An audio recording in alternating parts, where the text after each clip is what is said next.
Bismillahirrahmanirrahim. Assalamu alaikum. In this video, we will explain the retroparotid type of retromandibular approach. As we mentioned in our previous video that there are two varieties of retromandibular approaches used to access the posterior mandible, the transparotid and retroparotid approach.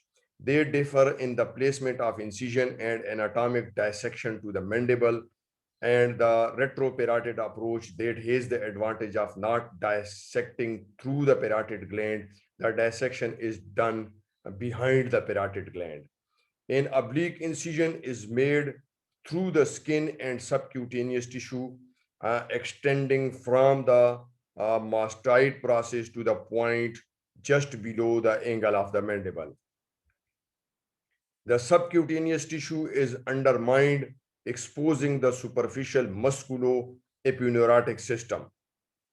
An oblique incision is made through the superficial musculo-eponeurotic system. The posterior aspect of the gland is identified and dissection continue behind the gland.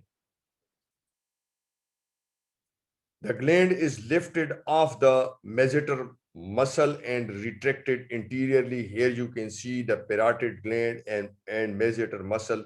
They are retracted interiorly. Once the posterior border of the mandible has been reached, an incision is made through the pterygomasseteric sling. The periosteal elevator is used to strip the masseter muscle from the ramus. Further dissection continues superiorly along the posterior border, exposes the condylar process. This is the illustration of the amount of exposure obtained using this approach. The wound is approximated in layers for anatomic realignment and avoidance of the dead space. 2 or 3 sutures are placed through the pterygomasseteric sling as shown. The skin and subcutaneous tissues are then closed based on surgical preference. Thank you. Have a nice time.